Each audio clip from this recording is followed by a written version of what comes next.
Hi, how are you? This is CJ, and today I'm going to show you how to make crusty Italian bread at home without any special equipment, nothing expensive, very simple ingredients. Okay, let me adjust this so we can see the table. Okay, so my flour, this is 2 teaspoons of salt. This is 4 teaspoons of sugar. This recipe, the yield is 4 loaves of bread, and you need a total of 1/2 ounce of yeast, of active dry yeast. So I've blackened out the name of the company, but I'm sure you can figure out where you can get this. So each one of these is 1/4 of an ounce. So if we need a 1/2, obviously 2/4 is 1/2. So you need 2 packages of active dry yeast. And this is 2½ cups of lukewarm water. You don't want to have a very high temperature of water because when you incorporate the yeast into it, it'll kill it. So you don't want to kill the yeast. So first up, I'm going to go ahead and get this in here.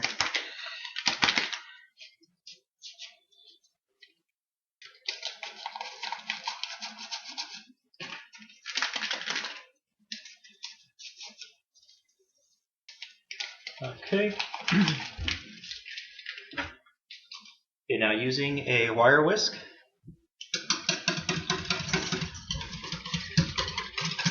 whisk everything together with the water.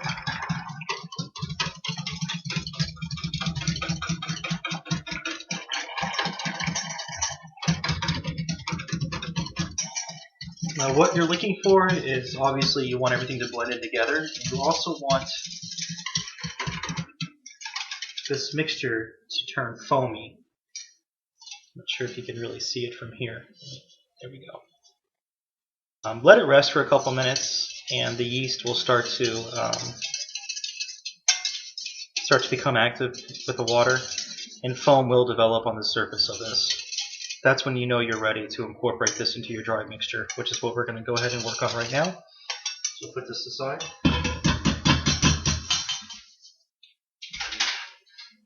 Okay.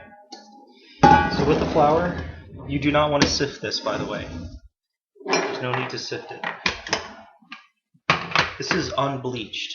I prefer to use unbleached flour versus bleached all-purpose. We need 6 cups. 1,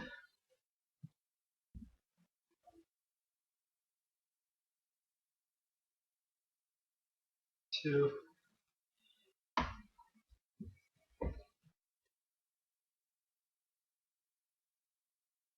3,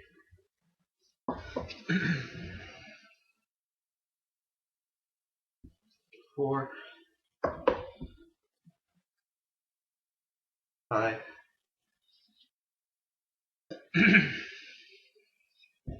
6. Okay. Keep your flour handy because you're going to need it later.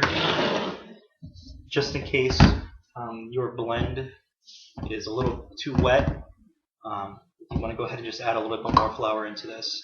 You don't want it too wet, you don't want it too sticky, but you don't want it too dry either. And I'll show you what type of texture and consistency we're looking for in just a bit. Okay. Now this method that we're going to use is called a straight dough mixing method, which is basically add all of your salt. You go ahead and mix it a little bit by hand.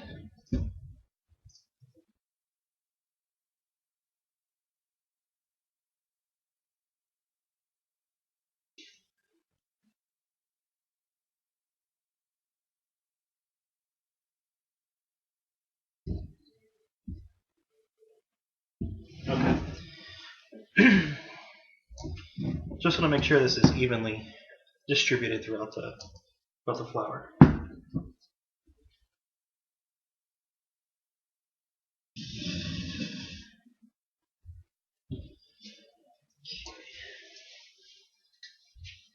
Go ahead and give this a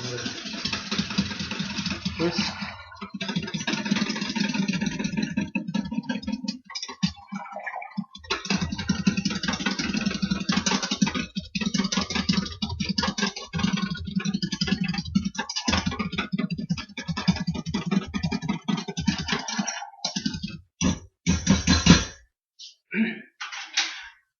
For some reason, I like to add my yeast mixture while the foam is on top into my dry mixture. I don't like to let it rest.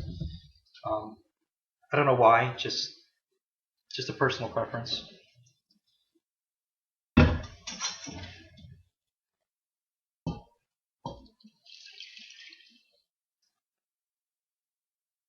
Okay. My first step, what I do is I blend my dry with my wet with a wooden spoon.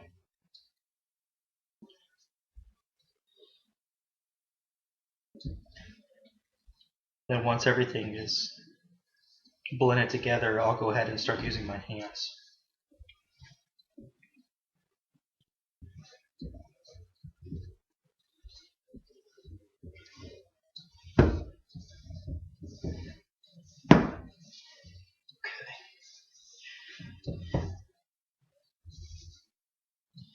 Okay, and you can see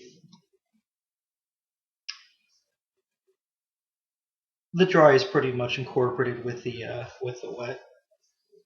It looks a little flaky right now, almost as if you were making biscuits or pie crust, because all that, usually when you make biscuits or pie crust and you add that fat into the dry mixture, you flake it in and it has that flaky look, that flaky appearance. That's what's happening here. That's because I'm doing it by hand. If you had a mixer at home and you used a paddle, that wouldn't happen. But I like doing things by hand. And again, the whole purpose of this is to show you how to do this without having that equipment. Okay. Okay, now I'm going to just finish blending this with my hand. Now I'm not going to knead the dough in the bowl. I'm going to go ahead and turn this out on the table, lightly dust the table, and finish the kneading process here. But I want to make sure I can get all the dry in here. Okay. Give it a quick dust.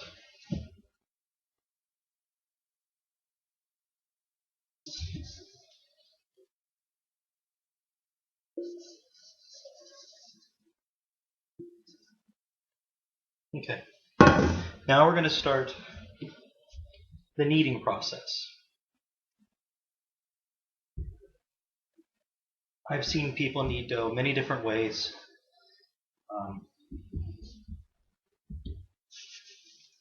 I like to use the basic traditional way I learned in culinary class. That's just simply pull it over, bottom to top, and then you push down like this.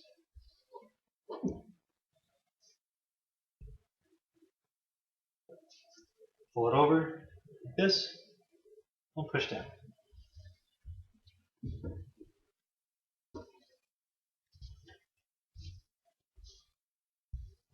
As you do this, the dough is going to start to form, and you can tell because it almost feels like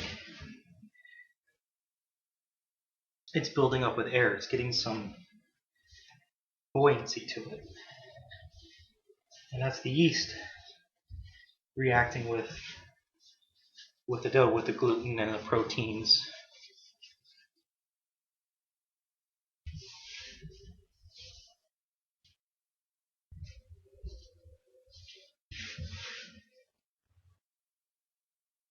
Okay.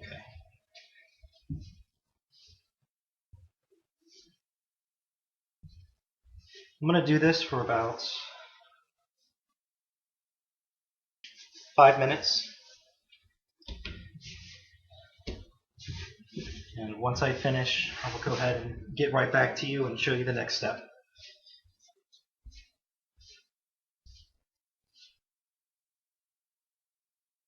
Don't go past 5 minutes or 6 minutes if you're doing this by hand.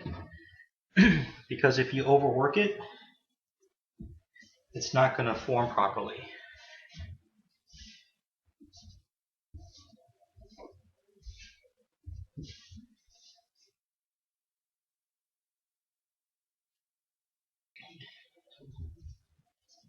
So I'll just show you real quick. This is so again, this is the basic way. Flip over, push down, flip over, push down, flip over, push down, flip over, push down. Some people do this trick where they flip it like this, and then they wrap it over. And they flip it and wrap it over.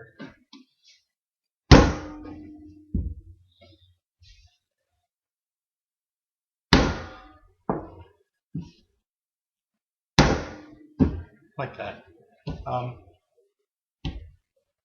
I don't really see the necessity in doing that.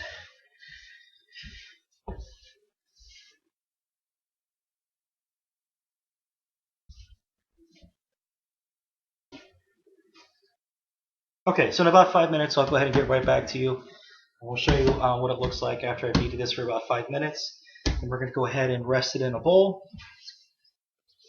Let it double in size. And then we'll start the bench resting process. Okay, so I will be right back with you in about 5 minutes. Okay, I'm just about ready to let this rest.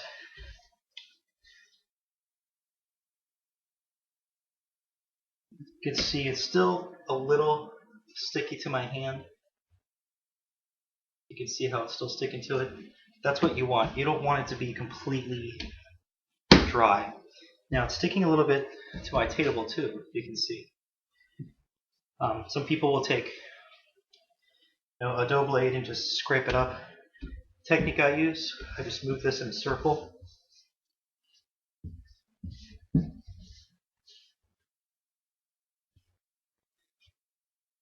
And it picks it right up. Kind of like when you have gum on something, you take another piece of gum and you can pull it off the surface. Same thing. Okay.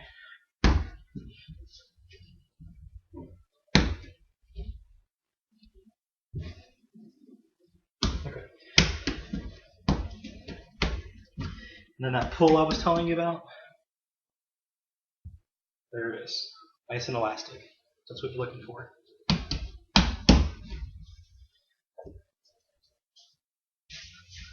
So there's more dust.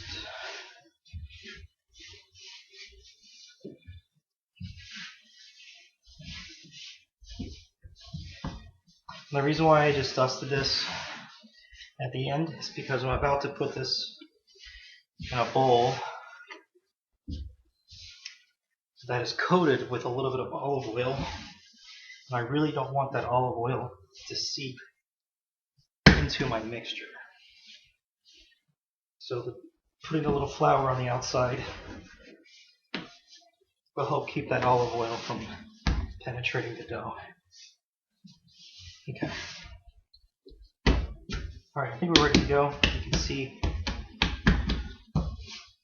nice. Perfect. You don't have to have a perfect ball at this point because we're not going to shape this just yet. We're going to wait till this doubles the size. And then we're going to go ahead and shape everything. Okay, so here's our bowl. A little bit of olive oil. Not a lot, very little. That's it. Coat the pan. Now I coat the pan with my hand, and if I can see if there's a little extra in here, I'll just take a napkin and just kind of wipe it out. Because you really don't want too much.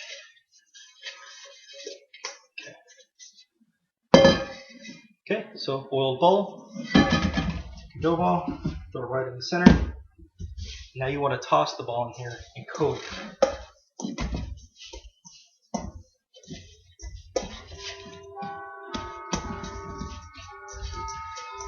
Alright, now once we've done this, your next step is you want to take a heavy, dry towel, lay it over the top, set this in a draft-free, room temperature place. Right now, my kitchen with all the lights on, it's about 80 degrees, so this should double in size in about 45 minutes. Again, it really depends on the temperature of the room you're working in. I make sure my fans are turned off. If I want to speed up the fermentation process, the rising process, I'll turn my stove on. The oven, I'll turn it up to about 425 degrees, which, that's what it has to be at anyway, 400 to 425 when you want to bake this in the oven. I'll turn it on because heat will escape through your 4 burners. I'll set this right in the middle, and that'll help speed up the process. So about 45 minutes if you do that. It could take up to 2 hours, but really the top of this will start to rise, and it should be about that high, and that's how you know it's done. And when you touch it, it's going to be nice and airy. You don't want to hit it hard, you just want to very lightly touch it because you don't want that air to escape. You need that. Okay, so I'm going to set this over here.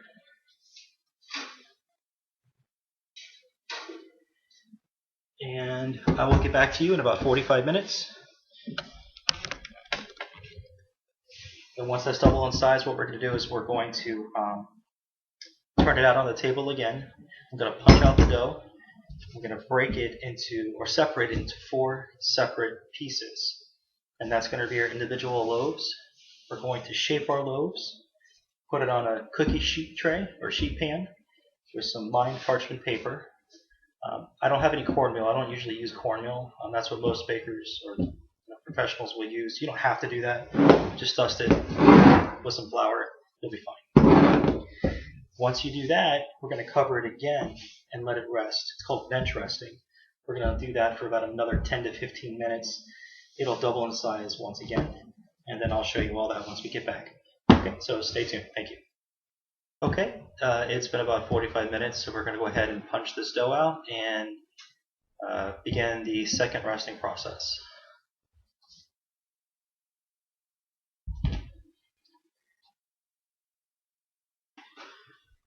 Okay, it's doubled in size. You can see it's filled out the entire pan.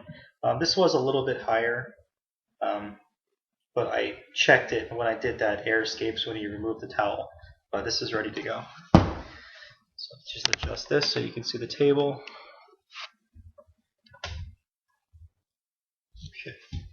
Okay. Go ahead and lightly dust our table again. Now we're going to turn this out.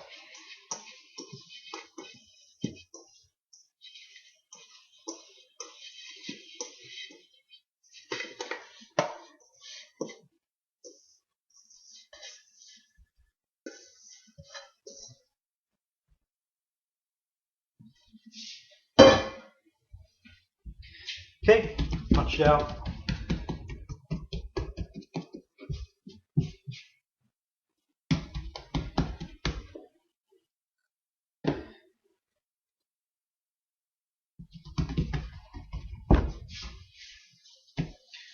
Okay, now we're going to roll this into a ball.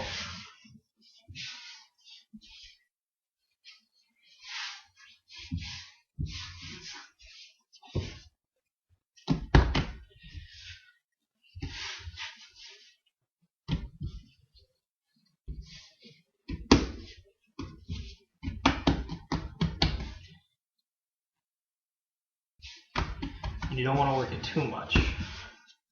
So let's go ahead and shape our ball. And what I'm doing here is I'm basically stretching the top layer over to the bottom and tucking it in.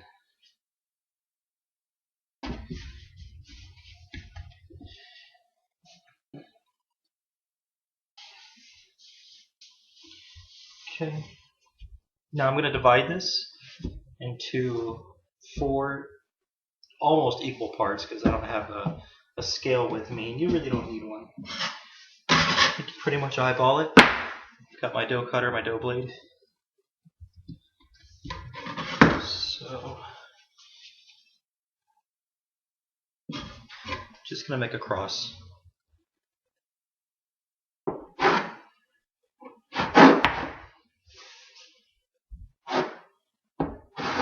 Okay.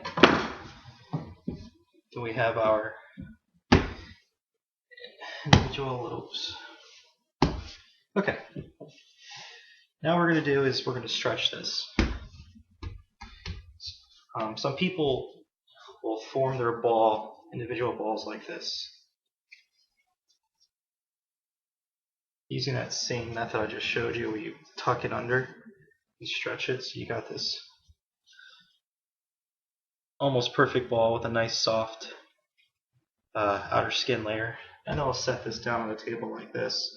Do the same with the other ones. Put another towel over it and let it rest again for another 10-15 minutes. And that's that second process I was talking about. I'm not going to do that. I don't like using a rolling pin and rolling it out because we just spent all that time letting it build up with air. If you roll it out, you're pretty much pushing all that air out of it, and you just wasted 45 minutes of your time. This is another process, another technique that I learned in culinary class. Basically, grab a hold of like this, keep your thumb like this, bottom of your fingers like this, and we're going to do that.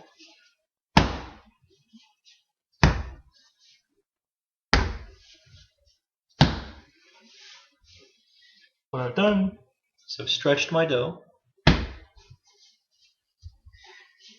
I'm not breaking it. I'm not breaking the proteins. I'm not breaking any of the connective strands. I'm just stretching it. Okay. And now what I'm going to do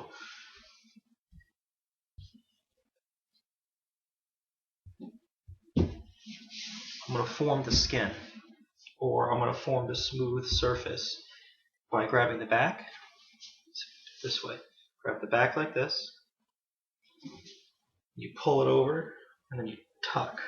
Pull it over, tuck. And keep doing that until you have a nice smooth surface.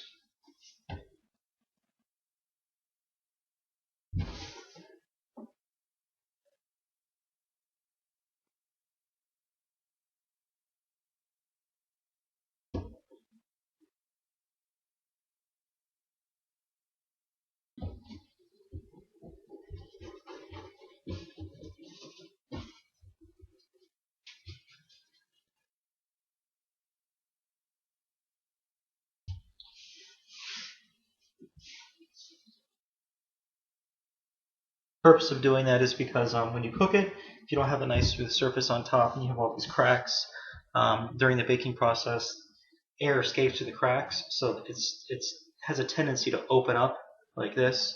So you're going to have all these slits everywhere all over the bread. It doesn't change the flavor. It does change the appearance. Okay. You want a pretty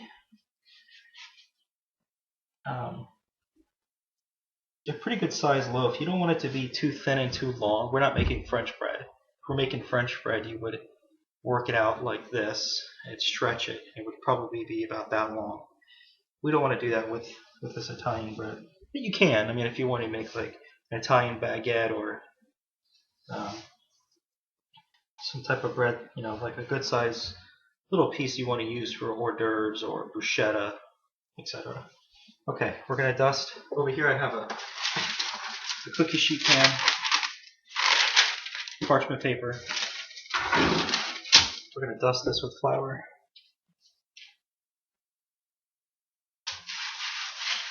So our bread doesn't stick.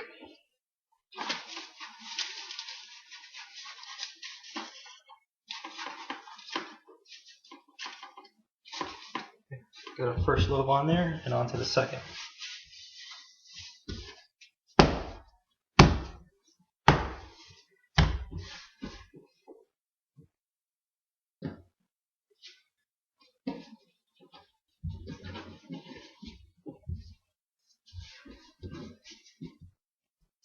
I keep pushing the sides in like this because it stretches. The air is expanding as I'm working with it, and I don't want to lose the definition of my the structure of my loaf. So I keep pushing it back in like this.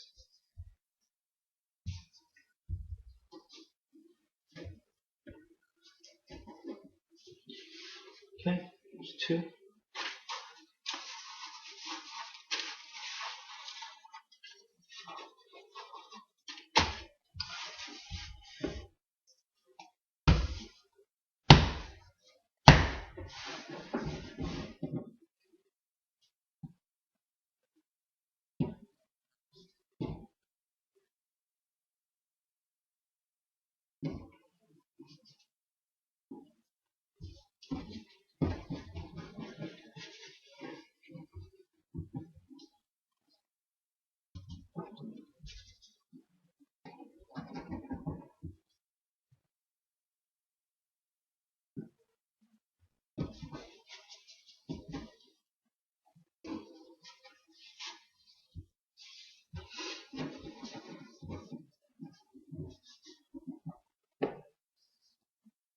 Continue dusting your table up when needed. If you have a stainless steel table, which I'm not working on right now, it's easier to work with, or if you have a wooden bench table, which most people don't really these days in their home. Okay.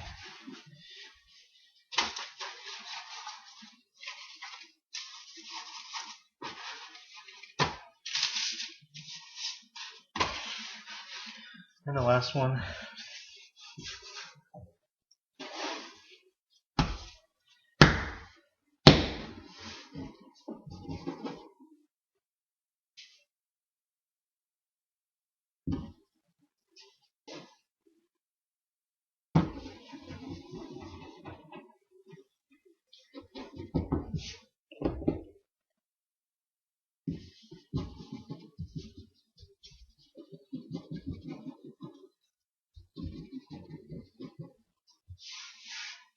Okay. All right, so you can see this. This is what you want your loaf to look like this.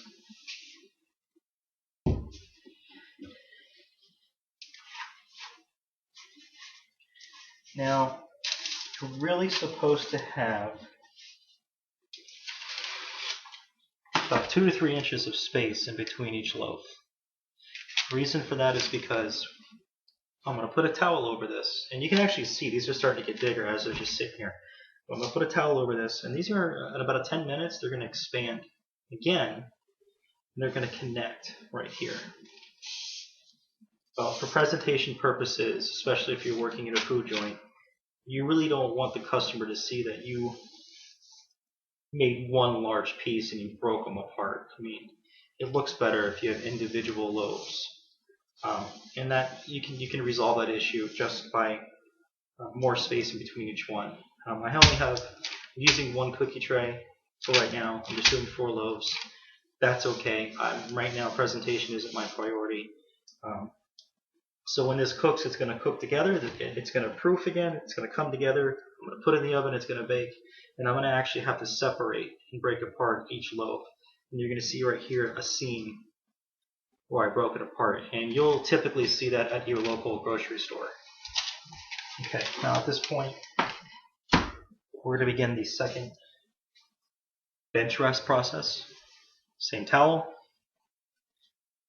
cover, and in about 10 minutes, I'm going to come back to this. These will again have double in size, width-wise, not so much as height, but more width. And I'm going to, using a serrated knife, I'm going to slice about a ½ inch into each loaf, long ways, making that artisan definition, that artisan signature definition of that nice little cut, that slit that goes on each loaf that you see. So I'll be back in about 10 minutes, and I'll show you how to do that. Throw it in the oven. We'll get this thing going. Okay, it's been about 10 minutes, and our loaves have doubled in size, as I mentioned before. And I'll show you this.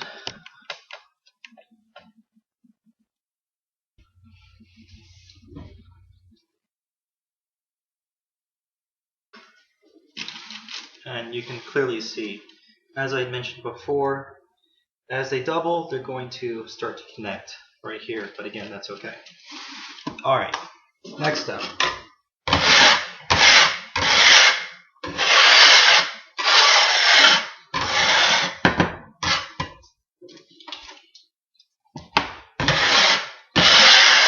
Okay, now what we're going to do is we're going to go ahead and we're going to brush the tops of this with an egg yolk and some water. It's a yolk wash or an egg yolk wash. So I took 1 egg yolk and I put about 2 tablespoons of water. You don't have to do this. This is completely optional. You do not want to put a lot of this on top of this bread because this is going to bake for about 25, 30 minutes, maybe 40. It depends on what type of convectional oven that you have. Mine, I set my temperature at 400 degrees, and in about 25 to 30 minutes, my crust has developed, the inside is soft, and the bread is complete.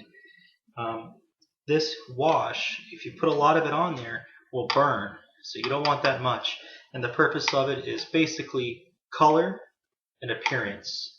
It has no flavor whatsoever, unless of course you put a lot of it on it. You'll have a yolky flavor. But if you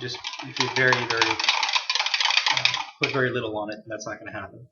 So anyways, you want to go ahead and stir this up until it gets nice and foamy, or whisk it.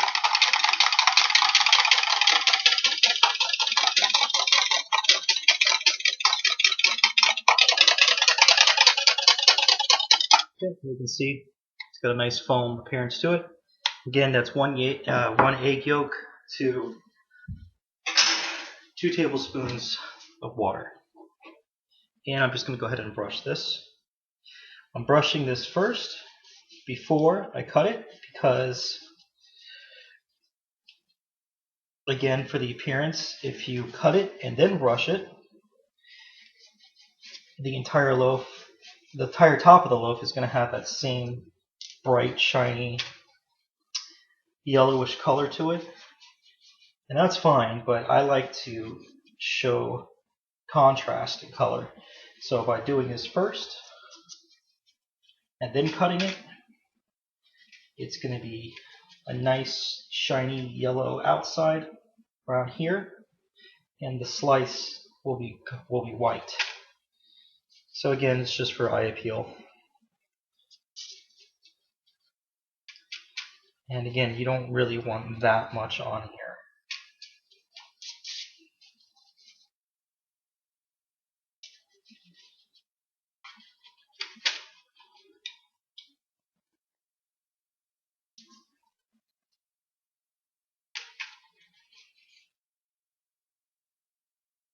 Okay.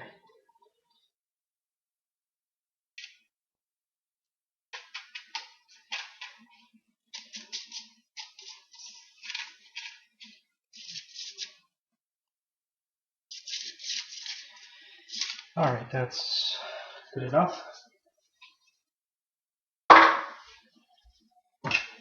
With a serrated knife, serrated just basically means jagged edges.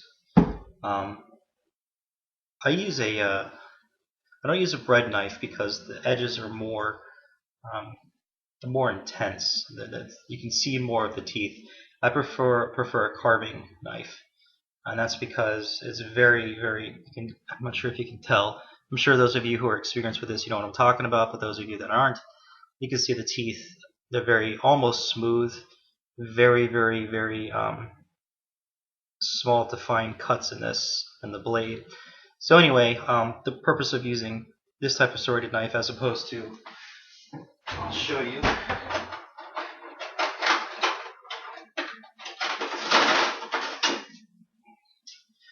As opposed to this type, you can see the teeth are just a little bit bigger. The grooves are a little bit deeper. This one, not so big, not so deep. Okay, anyway, so we're going to start from the top, about a ½ inch in, score down to the bottom. Top, score down to the bottom. And that's what it's called, we're scoring it. French bread, you would go this way. Italian bread, you go this way. Now, when you do this, it will release air. That's okay. It's going to happen.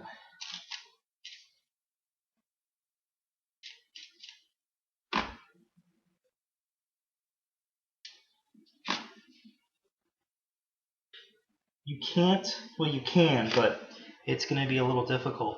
But you really don't want to use a chef knife or a paring knife, or any flat blade knife for that matter, because it's not going to penetrate the dough as easily as a serrated knife will.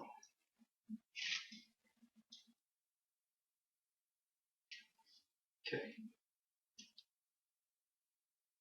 And we are set.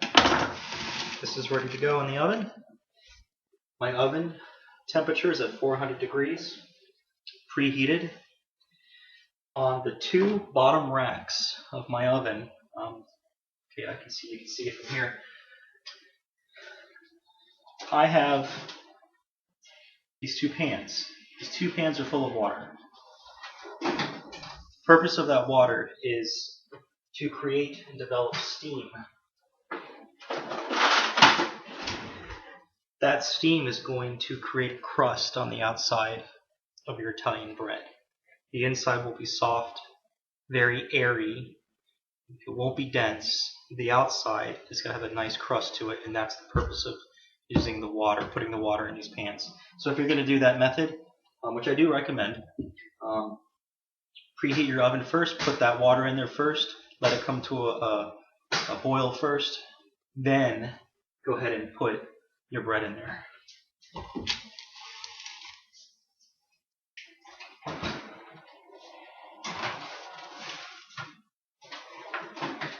And the bread, of course, goes on top of the rack, right directly on top of that, top of the pans with water. Okay, I'm going to go ahead and let this bake for about 25 to 30 minutes. I'm going to check it, not very often, because each time you open that oven door, the steam is going to escape. You don't want that steam to escape, so through experience, through trial and error, you can pretty much determine based on, again, the type of stove you have, how long it's going to take for this bread to fully bake and just be perfectly done. So mine, about 25 minutes, and I'll get back to you in 25 minutes, and we'll see what we got. Okay, it's been about 25 minutes, so our Italian bread should be ready.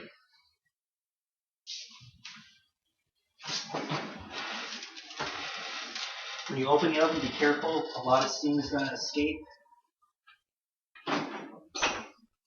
Remember, you had that water in the pan there, so it will escape.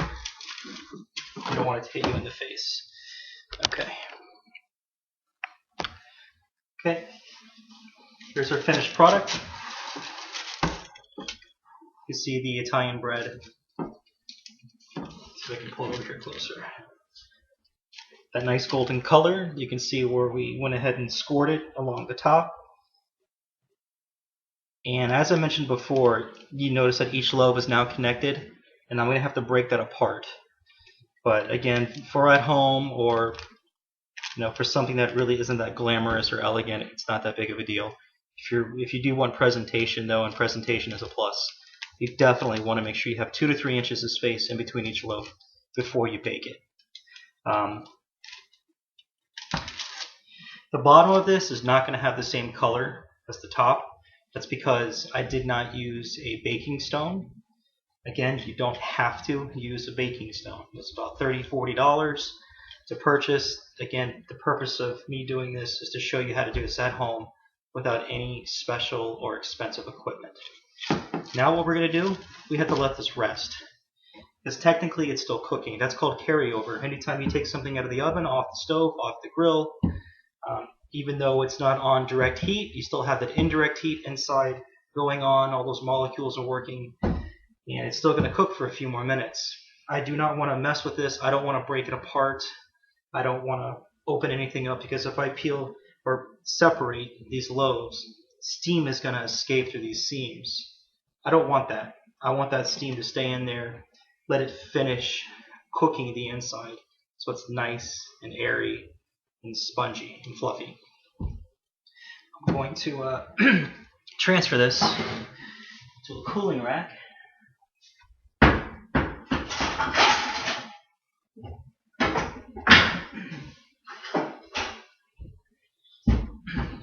This is pretty much a basic cooling rack.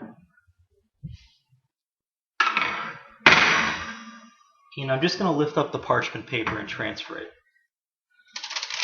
I don't want it sitting on this cookie baking sheet anymore because this sheet has a lot of heat on it. It's still very hot.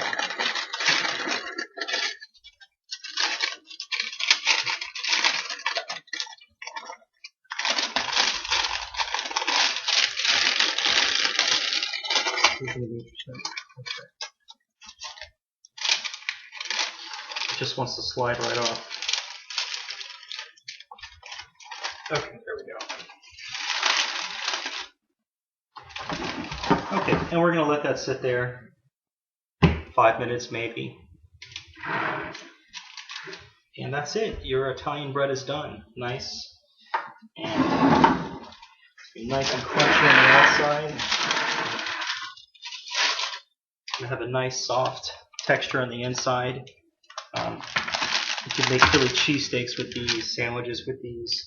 What I like to do is if you just want to slice them up, take some olive oil, take some herbs, dry herbs, possibly some basil, some Italian seasoning, rosemary, whatever you like, some nice garlic. Mix that in with the olive oil, and then I like to dip my bread in there. There's another spice that I like. It's called za'atar. That's Z-A-H-T-A-R. That's a Mediterranean, more like a Lebanese spice. It's very good. People over there usually mix it with hummus and feta cheese and olive oil, and then they'll take pita bread and they'll dip that in there and eat that. I like to use this Italian bread and dip it in it. It's very good. Another way to do it, one thing that my in-laws like to do is they like to slice it up and they toast it in the oven for a little bit, and they'll take a hard-boiled egg, put some butter on it, take a hard-boiled egg, put that on top, a little bit of paprika on it, and sounds weird, but it's very, very good. But anyway, you can do a myriad of different things with this.